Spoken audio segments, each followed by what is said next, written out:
introduce Dustin Pay!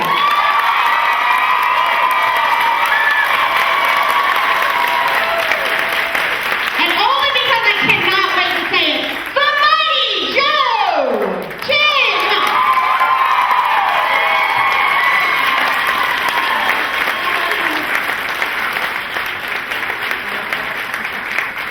Want to introduce Steve! Come on!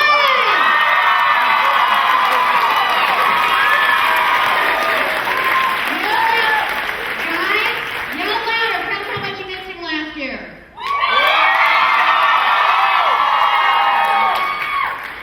And how about Dan Tango?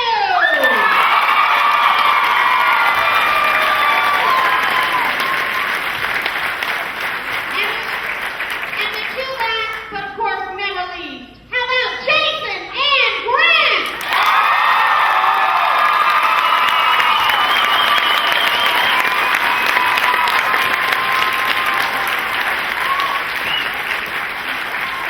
Thank you for being here. Hey guys. Hello. Wow. This always blows me away. Look at this. Thank you guys for coming and showing your support. Thank you. Guys, right off the bat, we want to point out the guys that really, really work hard making the show. They're around here right now filming for the show. Dragoncon. Don't really big studios for them. We gotta introduce Jimmy Dugan. Yes, Jimmy Dugan right He's the here. producer of the show. Give me that.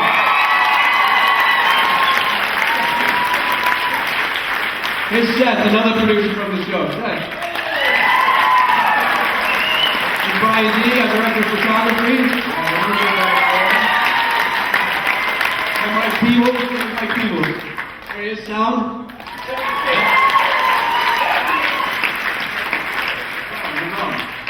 So anyway, and of course, my wife is here. We've got Trying to Hide, Chris Williams and Amy Bruni. Stand up, come on, come on.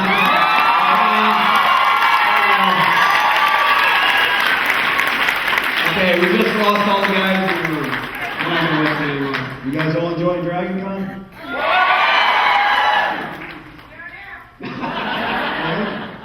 Guys, we got a lot of good stuff going on. Hopefully you're enjoying the new season. Haven't really been able to watch it. We've been too busy filming. We've already signed on for season 6 next year. As my wife said this year. Yes, we have Jay and I have a book coming out in The 29th of this month. Yeah, 29th of this month, another book. So if you read, it's real. What's going to be in the book? Can you give us a quick snippet? Title and snippets from the book, or an overview? A snippet? Oh, Overview. Can we give a soliloquy? It's all cases that have not been on the show. Some of the darker stuff, run-ins with the occult, things like that. So, kind of feeling a responsibility to let people know how the whole field of the paranormal. It's not all just running around with recorders. So. All right, well, we actually do have a question, and I'm going to come up here. As I said, I'm going to be queuing up back there for questions, but if you have a mobility issue, raise your hand and I'll come down here. So, let's start with you. Glad you guys are here this year. One thing I wanted to say thank you to the cameraman, because when they film you crawling into these spaces, they had to get in there first to film you.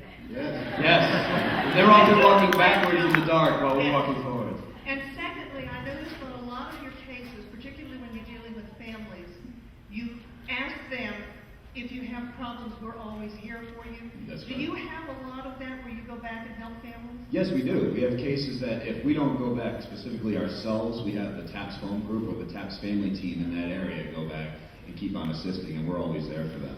And we're constantly replying to emails from them, inquiries. Usually, the cases you see on the show aren't very serious cases. So you can comfort the family pretty well before you leave, and then keep up through email and phone conversations and keep answering the questions. Well, I actually wanted to ask a quick question because I'm back here because nobody's here yet, and I will ask questions. You guys don't understand. How long, because it's condensed for the show, no idea how long it really is that you're there. Can you give us an idea for the international and for you guys. How long are you guys there usually? Well, when it comes down to like ghost hunters, it looked like we investigated the Stanley Hotel for one night. We were there for 9 days straight. So you don't see this, and you know, most of the places that we're at multiple nights, we're always trying to wear similar shirts and stuff, and we do that for the main reason that the editors need to be able to cut the show together. So sometimes you'll see little subtle changes in our shirts. That's how you'll know or Steve grows like a full friggin' beard in the episode. Stuff like that. That's how you know we've been there more than one day. It really does depend on the case, Yeah. and honestly, things have to work a little differently because we're on a production schedule, so can't always do it as long as you'd like. That's what she said. Okay. And Dustin and Joe, how long for you guys usually? Each episode that you see takes us about 2 weeks because with customs and everything, we need to ship the gear and stuff. We need a little extra time. But the cases themselves, we do dedicate several nights to them. You know, it comes to a great expense to get us all over there. So to make sure that we work our butts off over there, and you know, the team's really dedicated to trying to capture anything we can while we're out there. Great, thank you. Now that you guys have had a year or two with the K2 meter, tell us what you think about its uses and its advantages and disadvantages. The K2 meter? All right, the K2 meter just measures magnetic fields in certain frequencies, and it's interesting. We use it mainly as a debunking tool, but every once in a while it starts to respond, and over the course of, I think about 3 years we've been using it, we've really been able to hone it so that if something's going to respond using it, we can get it to respond. And we don't ever base the conclusion of a case on the K2 meter.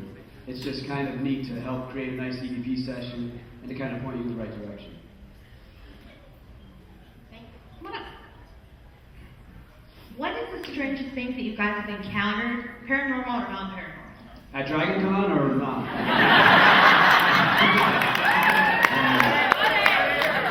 Well, Now, not at Dragoncon. We're all nice, normal, happy, functional people. to be honest with you, the strangest, sometimes the scariest thing we ever encounter is the homeowner. And some of you guys, but you never know whose house you're walking into. And there's been homes, we went to walk into a home about 2 years ago that our production crew had to grab us and drag us out as we were walking to the front door because they found a loaded shotgun behind her door and a loaded .357 under her pillow. So you never know whose house you're walking into, and you just so it really. Remember that, Mike? Yeah. She had a laundry list of painkillers. One of them was 10 Oxycontin a day. So she was on another planet. How about, yeah, Steve? You were saying. Oh no, you said I remember that one. I'm going to ask all of y'all to talk. Come on now. Joe, how about you? Strangest thing? The strangest thing that happened to me was being bitten.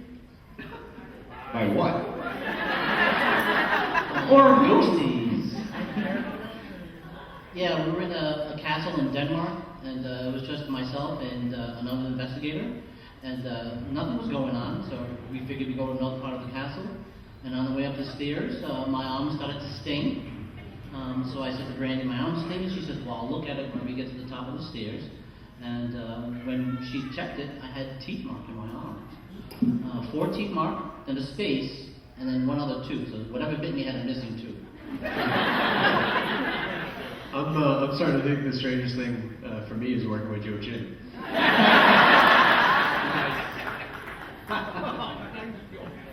That's how I feel about Tango. we have, my understanding is I have a question up here, and I'm coming right here. How are you doing? Did you say your wife's right here? My wife is here. She's right here. Stand up, honey. Well, I didn't know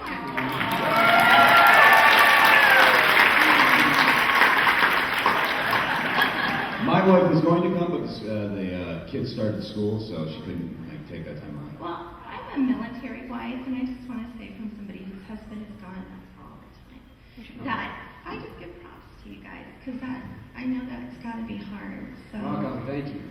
thanks for doing what you guys do to them. All right.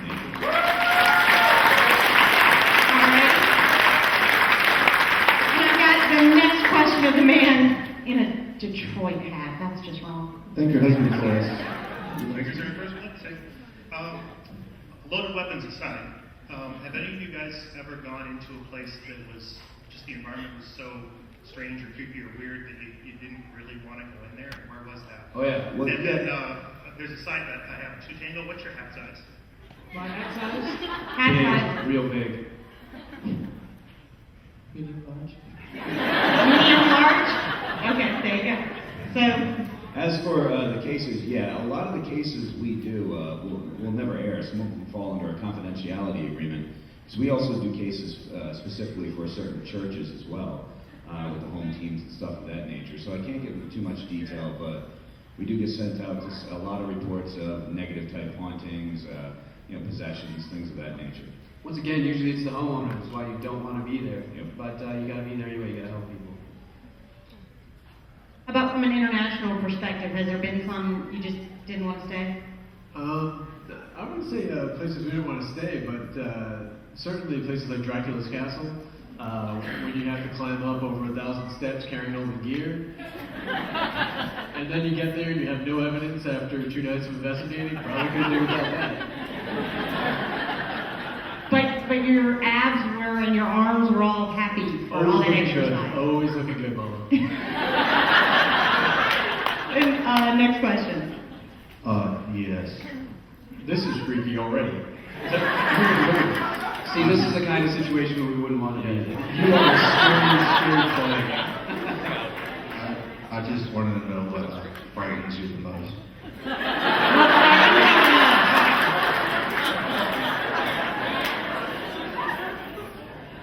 What frightens you the most? What bothers us the most? Frightens. Frightens. Frightens us the most. Creepy dudes in masks. His wife when she's mad. Honestly, I don't, there's not much that really does. We just look at it differently. We're not going into a place, looking to be terrified and run out. We leave that to certain others.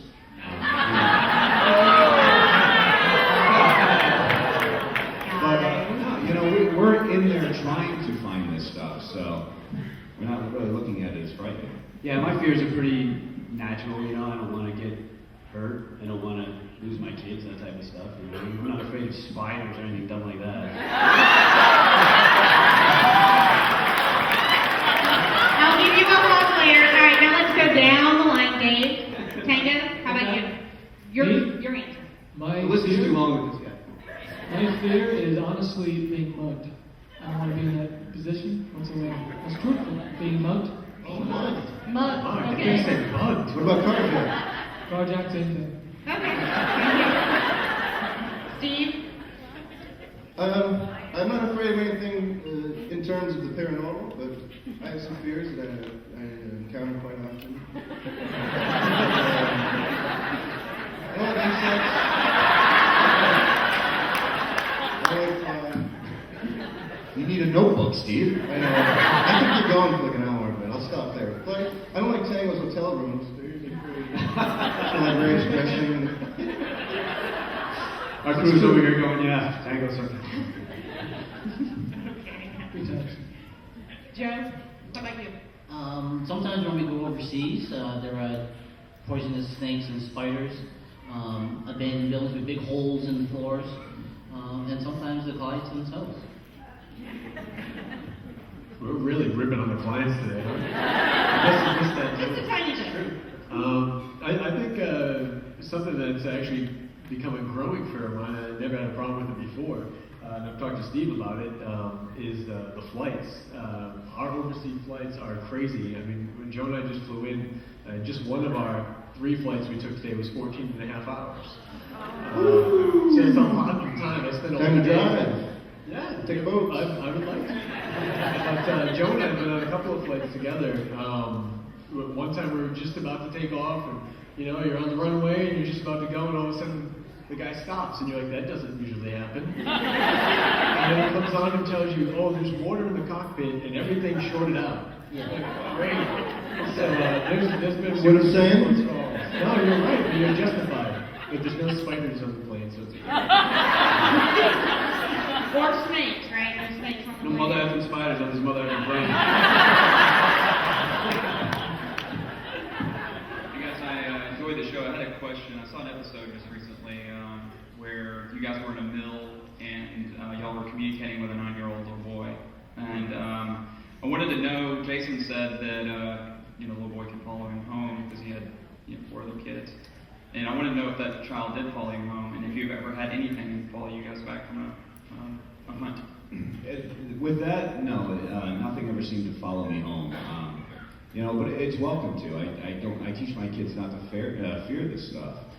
It's part of their everyday lives. So I just probably should have made sure I let the wife know that I did that before. Did you let the wife know? What was that? Did you let the wife know that? I sent her a text, but it must not have gone through.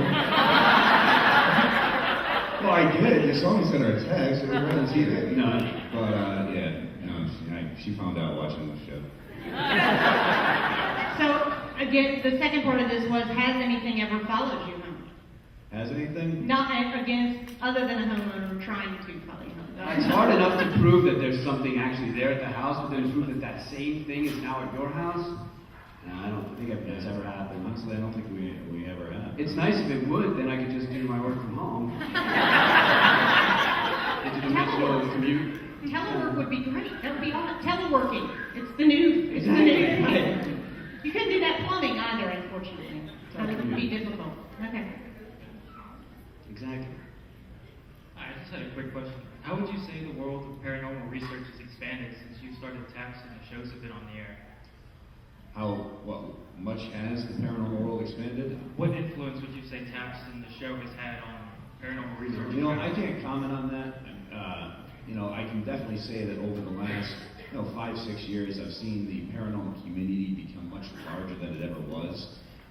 And it's nice because I've also seen so many groups start networking with each other and a lot of people working together. Is that due to our show? Yes. Steve, I was going to say I don't know, but Steve has his own theory on it. I couldn't tell people I was a ghost hunter until this show aired. They made fun of me. Yeah, if we had this panel, Now everybody loves it. If we had done this panel like 6 years ago, 7 years ago, there would have been like 10 people there. Yeah. Well, big difference. I'm trying not to take credit for any of that. And who knows? If we did help make it larger, well, then great. We see a lot more new equipment too. A lot of people, a lot of smart people out there making equipment, and that's a big plus for the field. That's true, David. Thank you. Hi, I'm from Kansas, and it might be because we're just bored there, but we come up with a lot of rumors and superstitions. So I was wondering if you've ever investigated in Kansas, or you plan to, specifically Topeka? Like rumors of hills and mountains? Yeah. It would be a really big room. Yeah. We've heard of them. We haven't investigated in Kansas yet. We did drive through it, and we were extremely goddamn bored for about 3 hours. It was big haystack. It's bad. At like 11 o'clock at night, you see a town off in the distance and figure, all right, we'll stop and grab some food, we'll hit the restroom. And 45 minutes later, that town is still way off in the distance. Because the state is so damn flat. It's ridiculous. It was a big hay bale fence, Yeah. big sprinkler, big hay bale. Oh, tornado. No, we are looking at some locations this season to film out there. Yeah. Thank you. Did you go dead? We got a dead mic. Woohoo! Try again. I'll try, dude. Dead mic. They're coming up. Here we go. This is like my last panel where I had tech problems. Okay, so we can share one for a minute. Okay, come on. I'm sorry. That just got me for a second. Hi, you look great. Okay. Hi guys, big fan. Love the fro. Yeah, absolutely. Bigger hair. Considering that the general idea about spirits is that they draw power from electronic devices, and also knowing that a lot of the time experiences before you get there are experienced with the lights on, why do you exclusively investigate in the dark? Well, the main reason why we turn off the lights, we even investigate during the day if we have to, but we turn off the lights because what we capture, the anomalies we capture, either emit their own light or they're shadowy. And you've seen this on the show. And the best way to capture them both is to turn off all the lights and use IR.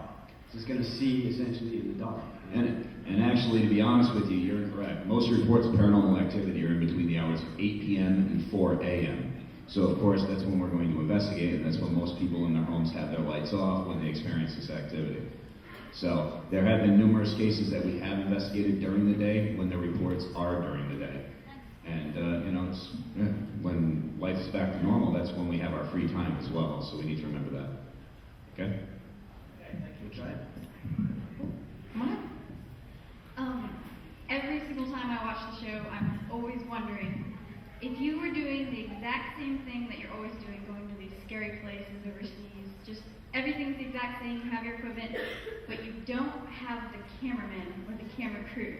Would it be scarier? And does the camera crew give you like some faith, some like backup? Well, honestly, 5 years ago, I would have said yes. Our camera crew is just phenomenal. Our audio crew is phenomenal. Everybody in the team. Most of the time, we just head in with just our cameraman, and it's become such second nature having him there. And he knows how to stay out of our way. He moves so we can walk straight and do our investigation. And it's also nice having the extra cameras and audio going, because a lot of times the evidence we've caught have been on their equipment. So it's good being able to pull that tape and stuff from them.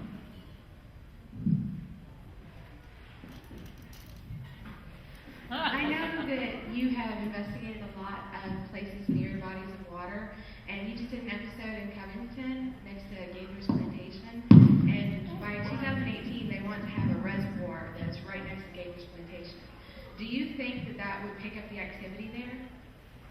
It's really hard to hear. Say that again. Oh, okay, no, it's okay. You just did an episode in Covington near Gaither's Plantation, and they are now talking about putting a reservoir there. Based on the other investigations you've done, where water has enhanced maybe what you're seeing, do you think putting in that man-made reservoir is going to enhance what's going on in Gaither's Plantation? Well, it may. Usually you're looking for running water, like a river or underground stream, but just water that's just there, not moving, doesn't really do much. It's that movement of the water that seems to generate some type of energy. It's theory, so. Yeah, she was just saying there is a river near it, so we'll see what happens. There we go. Okay, cool. One of my favorite episodes is when Tango first started investigating with you guys, and Steve, you placed a tiara on his head. So my question is, Tango, really, did you really try to turn it on? That blew my mind. I tried to turn it on. What? We're going to need mirrors in there. What can I do? What you didn't see on that show is when we caught Mothra and threw it in the van. Oh, the best. Yeah, all right. We got to tell you some stupid stuff we did, Steve and Tango. Okay. All right. Tango's new on the team. We're investigating out in Keene, New Hampshire. Steve's in the taps van. Well, I catch this moth. He's got to be like this big, guys. He's like a softball. I still don't believe it was a moth. And, I'm holding this thing, and Grant's talking to Steve, hitting the child locks in the back of the taps van door. He shuts the taps van door, we walk over to the side of the van. Now, the front has a cage, so you can't get out. So, we're talking. I throw the moth in, Grant shuts the thing with the child locks on. Well, we backed away. We got the hell away from the van. Well, the van starts banging. We're rocking. No, the sad part was, at the same time, we didn't realize that Tango was still in the van. So, when you look through the window, you've got Steve who's now ripped the keyboard off the computer and is beating it against everything he can trying to kill his moth. And Tango's in the corner of the van, just like this. The wild man. That's the one we had. We still never killed it. We still never killed it. You ripped off the keyboard and you still didn't kill it? We didn't kill it. We said, what were you thinking grabbing the keyboard? He was thinking, I could replace this. I could buy another keyboard. It's true. Okay, well, hold on. Just a question. International, do you play tricks like that on each other? Or are you very serious and staid and proper? No, we mess around quite a bit. A lot of times we stay at these big castles, these haunted locations and stuff, and it's very common to come back to your room and find your mattress completely gone, and like, nobody to help you find out where the hell it is. So we just Joe, don't your know. face is so not the picture of innocence right now.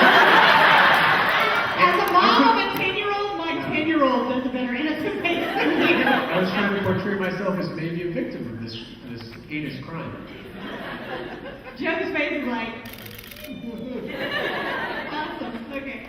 This is for the international team. Where did you take the Frankenstein's castle in Germany? Actually, neither one of us was on the international team at that time, so unfortunately can't comment on that one. Sorry. Another person mentioned the ghost of the 9-year-old earlier. I was wondering if you're uncovering evidence that there are like immortal spirits of actual used to be living people haunting the earth for all eternity. Don't you think that deserves a little more serious attention than running around in the dark with infrared cameras? Then running around what? With infrared cameras? Well, how else would you go about it? Can I respond? If they're really spirits of dead people, shouldn't you be like trying to talk to physicists and scientists? And Good luck. And That's what this show is all about, to try and get awareness so people will cooperate with us. You want to check out the Skeptics panel and see how willing they are to cooperate. It just doesn't happen. You'll work with them, we won't work with us.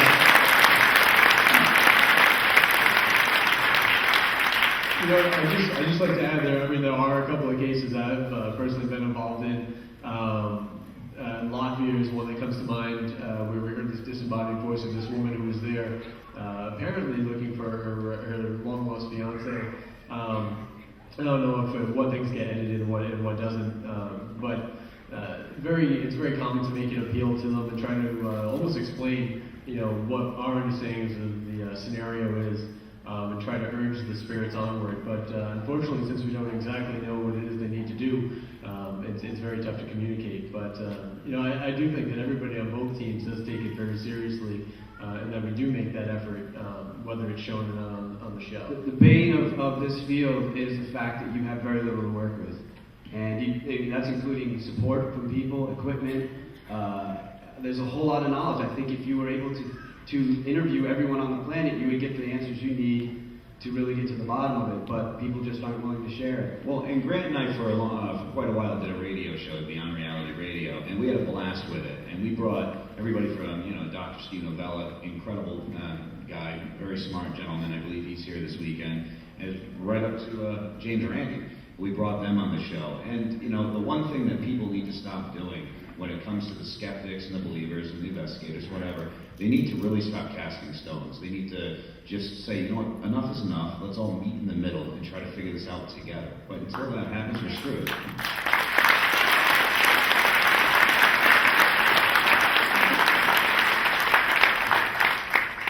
Hi, first I just want to say I have a great respect for your guys' show, and I love you all, and I love what you guys have done for, researching paranormal activity and everything. So I have two questions for you. Firstly, Steve, how many tattoos do you have exactly? And second, Wait, hold on. Steve, how many tattoos do you have exactly? They kind of blend together, right? Yeah, they pretty much run together. It's just my arms and my legs are pretty much covered, and I couldn't put a number on it because they sort of, like my right arm is a continuous theme. It's not like there's a bunch of different ones. About how many hours do you have in the chair? Hours? Many hours. Many weeks. Yeah, I want to get my whole body covered, I do, but I feel like a really hairy chest and stuff. I don't want like a portrait of some ghost girl that have like a beard and all that. Wow. Just saying. So it's good to my arms and legs. I can't put a number, maybe 30, 25. And I think you answered this one other year. What age did you start tattooing yourself?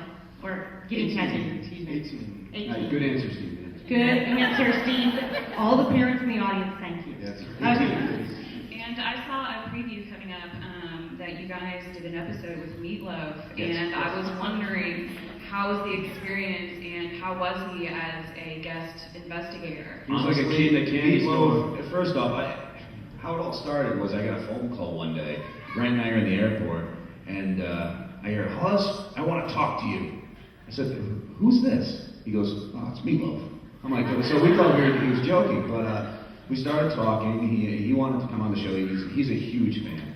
He knows every single episode. To have him out there was great. You know, when he showed up, he was a wonderful guy to everybody on the TAPS team. Knew everything about everyone. Great investigator. And I think one of the highlights, we did a great case, which was some strange stuff. But one of the highlights was he's got a new CD coming out in April of next year. And he had a CD while he was sitting with myself, Grant, his wife, and Amy Bruni in one of the Yukons. And he put it in, it's just the music. And he's like, this is all the music for my new CD, da-da-da-da. And he started singing it for us. And he sang us like 2 songs. And it was just, you know, I've grown up on Meatloaf. I idolize this guy. Wait, you grew up on Meatloaf? Yeah. but I think that the best part of the experience with Meatloaf is he was like a kid that drank like nothing but pixie sticks for like 3 days. He was running around, he's like, what's a masticate? He was freaking out, and I just got finished telling him, Meatloaf, when you're investigating in the dark, step a little higher so you don't trip. And so he's like, all right, let's do this. And he had a video camera, and he started running towards the house in the dark. I'm like, oh no. And the stairs were kind of funky, and he just biffed it, skinned up his shit, broke our camera, just like got back up and went in and investigated. Well, he took us go-karting. Yes. He was just saying he took his go-kart. It'd be funny, because every morning at like 9 a.m., I'm like, my hotel room door, I'd get a knock, I'd open it up, and there'd be Meatloaf. He'd go, you got coffee made? Yeah, come on. So he'd come in, and stay there for 3 hours, or he'd come down and say, hey, guys, I just rented out the go-kart track down the road. Let's go. So we spent like a whole evening, running each other off the road. Which he cheats. He does cheat. I got video of it. That was so funny. He kept pushing you to the cone, so Dre was driving around the go-kart track with the cone cone melted melted in front of my goal.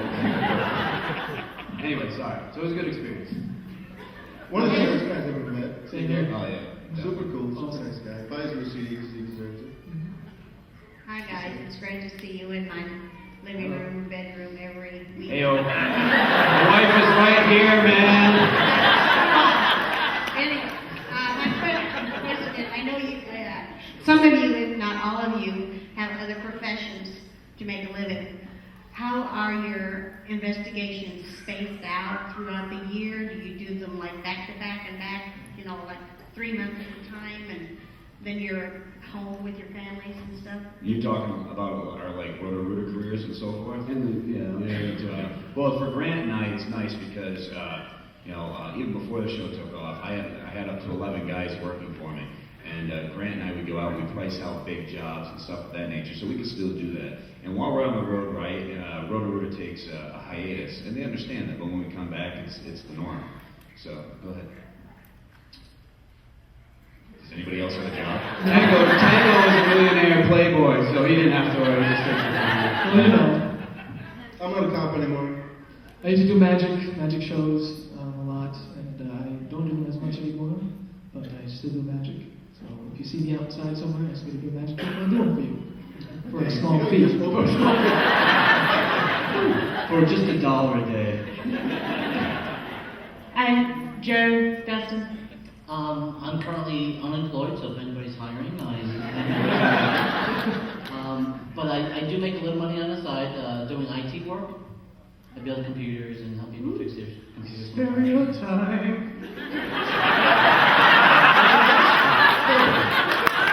Everything's made in China.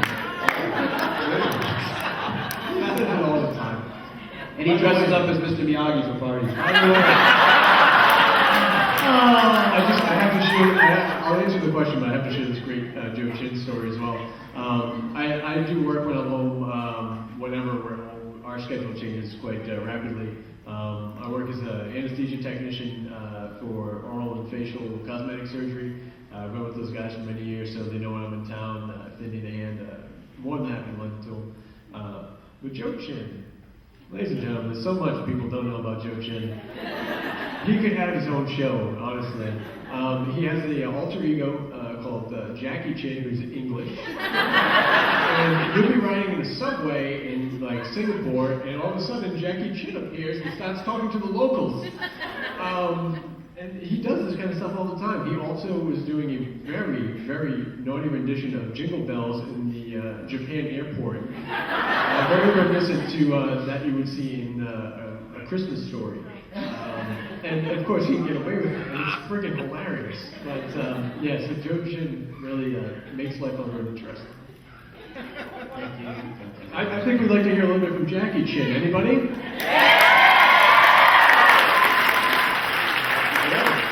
Hello, how are we today? We all here looking for ghosties.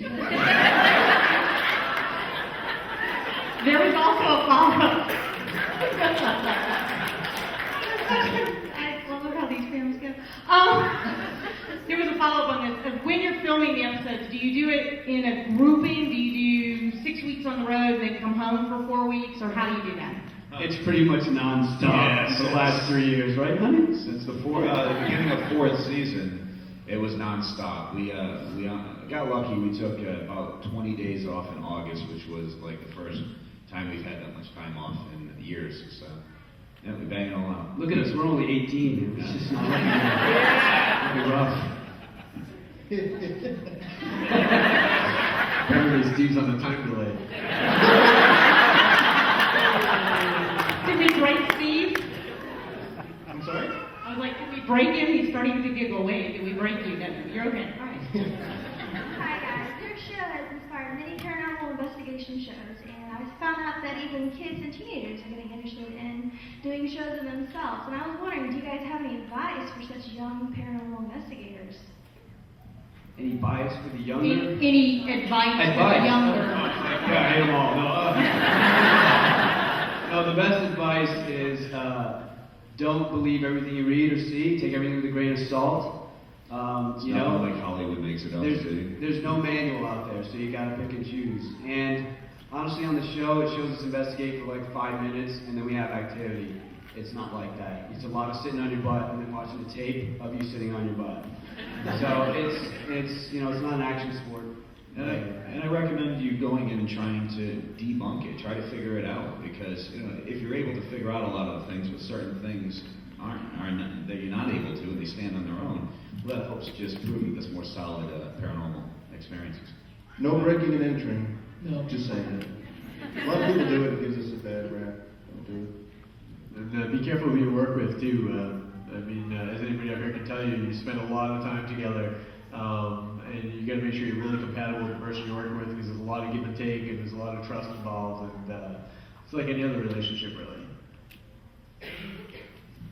Hey guys, I was just curious, how has this changed your lives, like your personal lives, for the better, for the worse, like if each one of you could answer? Well, I think it's really strange when you're a plumber and nobody wants you to come to their house, but now everybody wants you to come to their house. No, it's been a strange learning curve. Of course, it changes a lot of things when you're going out with your family and stuff like that. You kind of lose that privacy. We think it's hilarious half the time, the rumors that are kicked up about us all that show up online. So-and-so's with this person's wife, whatever. We've all slept with Chris Williams at one point, right? So, I don't remember it, though. I never did.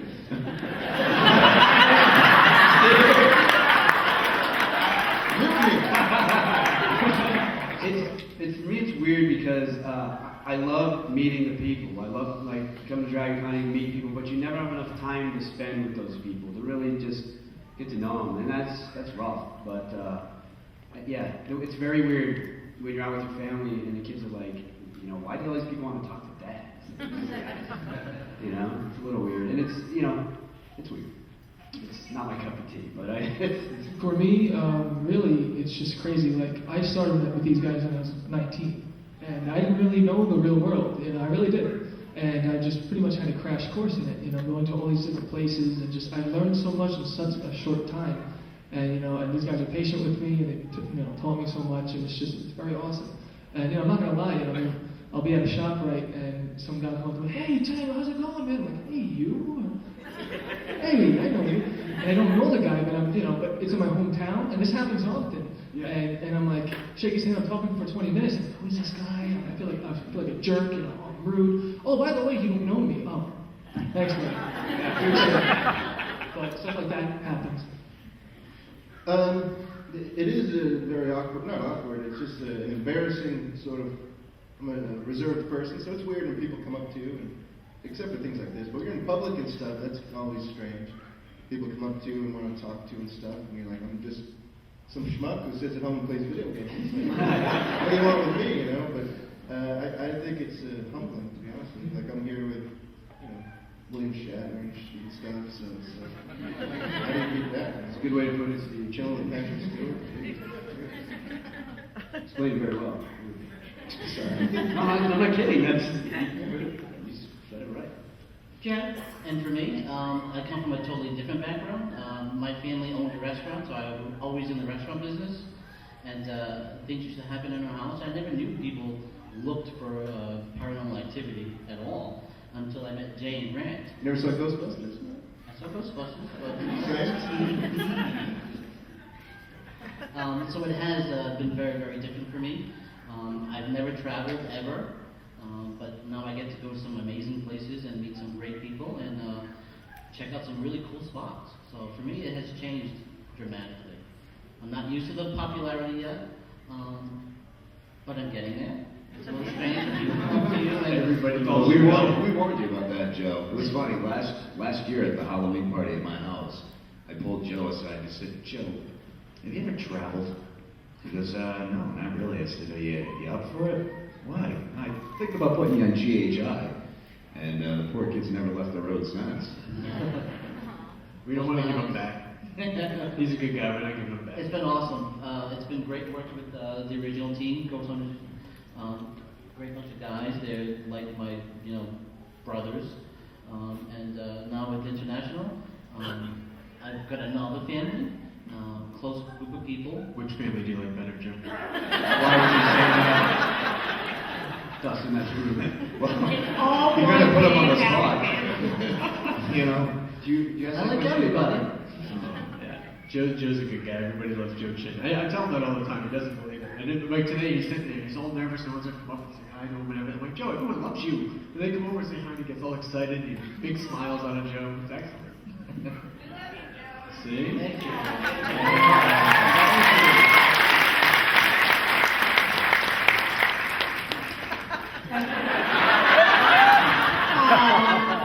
Group hug. No. Hey, I was just wondering, I know you've all seen some things that you can't explain. I was wondering, what do you think ghosts are? What do you believe they are? Well, that's a pretty deep answer there. Try to sum it up. First of all, we don't really know for sure if they exist at all, but we have theories on what they could be. Primarily, they're just dead people. And as dead people, they've had jobs, families, careers. Their personalities are as diverse as the people in this room, so you don't quite know what you're getting into, but most people are generally good. But then there's residual activity, could be, which is just an imprint of a tragic event or an emotional event. And there's no intelligence behind that. It's just like watching a movie. And, I mean, everything from flipping time warps and, well, Elvis. I don't know. The thing you gotta remember is we've been on some cases where we've caught EVPs and things of that nature that it sounds like that whatever we're catching is living a normal day in its life. And so, yeah, very possibly it could be some, Fold in the space-time continuum. Exactly. So there's so many, I think there's many different styles of hauntings when it comes down to that. Okay. I guess the real answer is we don't know, man. It's true. Hi guys, I'm a really big fan of the show, by the way. But this is for Ghost Hunters and for Ghost Hunters International. What seems to be your favorite gadget that you always use? Our minds, I think, common sense, seriously. Because you're sitting there, you're talking to the homeowner, you're trying to get into that homeowner's head, things of that nature. I think that's the most important one that you have. Besides that, I like the thermal. I also like the camcorders. I love the digital recorders because when you catch an EVP, just the fact that you caught a voice that wasn't there is evidence, but then that evidence can give you clues. It can tell you a name, a location, it can give you an age, whatever. And we've actually solved the 60-year-old missing person case from one EVP. And, it's very powerful evidence. I like the EMF detector the most. It's like real time. it's right there, and you get to investigate all the time. It's great. EMF detector is number one in my book. I like it because you can do a lot of disproving, and of course, not really confirming, but at least sometimes pointing you in the correct direction. And it's really the only device that can do that. The thermal is hot or cold. It's either there, it's not. It doesn't really point you in a direction, which it's an awesome tool. But the EMF can sort of give you a grounds as to where you're going to go to, and you can track its movement. You have 3 or 4 of them, and they spike in succession, so you can tell which way it's moving or whatever. So it's a good gadget. For me, I like them all. I'm still kind of new at it, so I like to try all the pieces of equipment. And being a geeky kind of guy, I like anything that has lights and buzzes and electronics. Oh, Joe, Jim. Way to commit, Joe. Way to pick one and stick with it. I pretty much I like using the handheld recorders, the mini DV camcorders, because obviously you can track something visually, and also to a lesser extent you still have a microphone there recording sound, so there's still a chance you can capture an EVP. Bless you, by the way. And so it's kind of nice because you've got 2 things in one, so that works out good, like a peanut butter cup. I love those things. Be careful, you're going to be inundated with peanut butter cups. That's no problem. He's not kidding. He's got bags of candy every time we go out. Like, Dustin, you got any candy? Of course. Hey, I got a quick Dustin story. Back when the show was in the beginning, I think we shared a room once. Yeah, yes, we did. And I would go out and party and stuff, or not party, but it's late at night, you go and have a drink too. Dustin was a little more reserved, he would stay in the hotel room and stuff, but no matter what time I came back, whether it be midnight, 4 in the morning, 6 in the morning, Dustin would wake up instantly and ask me if I wanted Pop-Tarts, circus peanuts, all these different things. I'm like, no man, you can sleep, no big deal. Oh man, I got this, I got that, please. Every night, I loved it. Dustin's weird. He likes 1890s penny candy. It's like the dogs on the paper, the orange peanuts. It's weird. Those candy buttons on the paper, I eat the paper and all, I don't even care. It's so weird. The orange peanuts are awesome. Yeah, They squish. You can actually make a jello out of them, by the way. Oh, really? Yeah, there's a recipe in the back of the bag. I'm sure no one else has ever done it, but it's really good. Cool, thank you. I'll need a sugar rush about Sunday. Okay. There was a video out there of Dustin telling me how to eat a marshmallow. Or no, how to feed it to a woman. Yes, well, how to feed it to a marshmallow. It's very erotic. We should probably say before war, don't they? All right. You commented earlier about most paranormal activity taking place between 8 p.m. and 4 a.m. Do you have any theories for that? Case study points, as Jay said earlier. What was that? Do you have any? Go from one extreme to the next. Ever so sorry about that. Do you have any theories as to why between 8 p.m. and 4 a.m. with the increased activity? Honestly, that's when most people are home. Most people are working during the days. They come home, they have their dinner, they're sitting down watching TV, chilling out, and so forth. Just like you get more spikes of claimed paranormal activity through the months of September, October, November, because people are spending more time in their homes because it's getting cold. And dark earlier. Yeah, it's getting dark earlier. The heat's kicking on, which it's wood floors, it's evaporating the moisture, making the crack pop sound like footsteps. So there's also all the horror flicks are coming on, October, leading up to Halloween. So it's not that there's more activity through those months, but a hell of a lot more reports of it. So you can see why.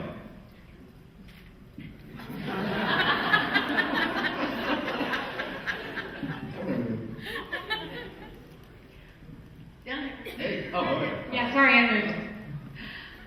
First of all, thank you all for being here. I know everybody in this room appreciates it, and I really appreciate you guys. Thank you. Thank you. All we're doing is sitting down. This is a question for Jason, and this is a really bizarre little thing, but we have been dying to know. You have, in several of the shows, you're wearing a coat, and there's a piece of duct tape on the front and on the back. Why? Ask these guys. Jim's that bastard right there, the blue shirt. The thing is, they call it gaffing. If there's a logo or something, if there's a logo or something, we can't show that. So, It could be copyright infringement. It could be a lot of different issues. Underneath every one that I'm wearing is a North Face logo. Yeah. There we go. Usually on my jacket. I did it, right, Jim? I beat the system. So it's just, because put it this way, if you wore something on there and it showed up on TV and you didn't have the rights to do so, they could sue you left and right. Actually, you and could sue everybody your and their brother. brother. Yeah, everybody and their brother. Yeah, exactly. It's suing somebody. It could also be a prank. You know, we put tape on each other's backs all the time. Yeah. You never know. We do. Okay, now I'm back here again. Sorry. Yeah. How much time we have left, guys? I can't tell. You have right at 10 minutes. I'm watching you. I know, it just had a 6-foot sign back there. Yeah, 10 minutes. Like I'm not watching my panel. Y'all are funny. Okay. My question has to do with Savannah. You've been there a few times. Is it true that as a result of all the ghostly activity there, that there's an ordinance in the city that you are allowed to freely associate with the spirits and carry them about the city as long as they are in a plastic cup?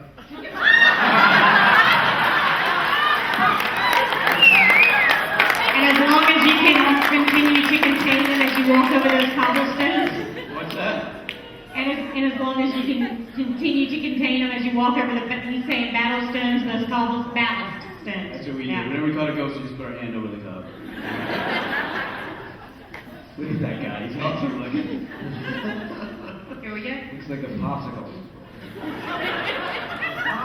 Hello. You guys got me into reading some of the different theories about where ghosts spirits come from. And I've been reading some theories from different specialists in different fields, including the psychological field. And there's a psychologist named Carl Jung who said that spirits and ghosts are actually manifestations of the forces of the unconscious, whether personal unconscious or whether the collective unconscious, a part of all of us that we might be repressing or rejecting in some way. Mm-hmm. And I was wondering if any of you have had any experiences, any paranormal experiences where that you felt or got the slightest feeling somehow that they may be related to current events going on at the time in the world or current events going on at the time in your own lives. Wow. Well, I haven't, but there's been a theory out there for a long time of people being able to manifest activity themselves. Actually, that's the real thought about poltergeist type activity. We've been talking about for 17, 18 years. Is most reports are usually a child, usually involve a child manifesting the activity themselves. When you remove that child from the house, the problem stops. And also, a lot of times you find that it's near high limestone deposit areas. So, and we had talked about that for many years, and then actually the scientific, whatever the book was, came out about 1.5 years ago talking about the same exact thing, the patterns that they have seen that. So I do believe that people are able to manifest things themselves. I do not believe that that's what most activity is, because it wouldn't explain how multiple people, could have activity in the same home over, different owners. Yeah, that's another theory that's out there. And it makes sense, like Jay said, in a lot of cases, in some cases, but a lot of them, the evidence actually points to the opposite, where you have multiple people seeing it, or you caught it on a video camera. For us to be able to manifest that, I think a lot of other people are thinking of other things that would probably manifest, if that was the case. Like, maybe there would be a ghost Ferrari in someone's driveway, or, a whole lot of more, I don't know, bikini models around or something like that. So, That'd be mine. That's Jay. Thanks. I don't know. There's a study called the Randolph study. Right. You guys may have the Randolph study, also called the Randolph theory, which is exactly what he was talking about. And back maybe 10, 15 years ago, that's sort of what developed into remote viewing. Yes. So I like that guy. That question was good. It was a deep question. It was like that guy who was playing the acoustic guitar on the quad in college. First of all, Jason, hello from Rochester. We missed you last year. Thank you. Happy to be here. And speaking of your new home, you bought the inn, the Cherrywood, I think it's called? Spalding. The Spalding Inn. It used to be called the Cherry Hill House, so there you go. Was there any underlying factor in purchasing the property, given what you found out about that? Absolutely. First thing, we were told that this place was up for sale and that it had reports being haunted for over 80 years. Grant and I went up and we spent 4 days there before making the final decision. But I think one of the other biggest factors is that it needed a lot of work, a real lot of work, but it needed $70,000 in plumbing work. So we figured we could do it.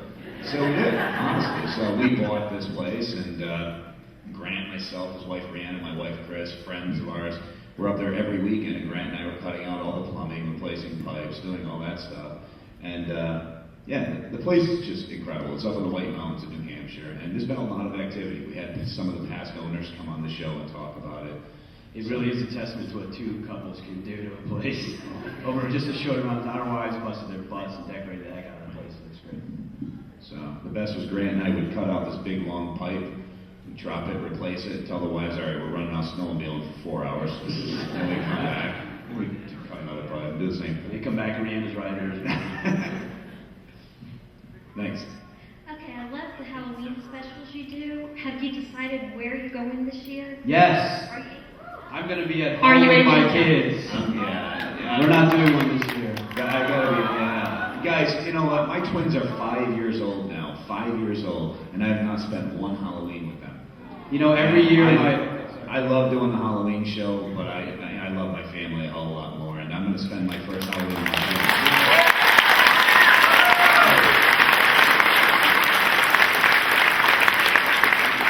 You know what? Everybody and their freaking brother's doing a Halloween show this year. You let them have the fun. Every year my 6-year-old asks, hey Dad, what are you going to be for Halloween this year? And I would always have to answer, gone. And this year I don't have to. I'm going to be Luigi, of course. He's a Mario fan.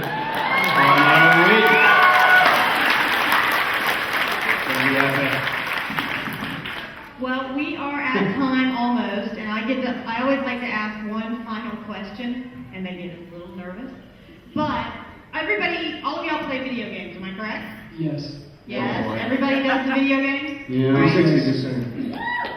What was that? I'm sorry. I'm dressing up as Luigi for Halloween. You know? That's just... We'll talk about Super Mario Kart later. But that is kind of my question. Rock band or Guitar Hero? Rock band! He wasn't supposed to do it. Awesome. Rock band? Rock Right, honey? band? Yeah? Rock band. You answered right, Tango. Call of Duty. No, right. And then fighting. Checkers. Dude, you work in IT. That'd be Chinese checkers too. I love this guy. What about you, Dust? And Deep Perry, the Paranormal Rockstar, fully endorses Metallica Guitar Hero. Guys, thank you very much for all coming and seeing us out here. Thank you. Thank you. Big round of applause for the crew, guys. The cameraman. Wait, come up here, man.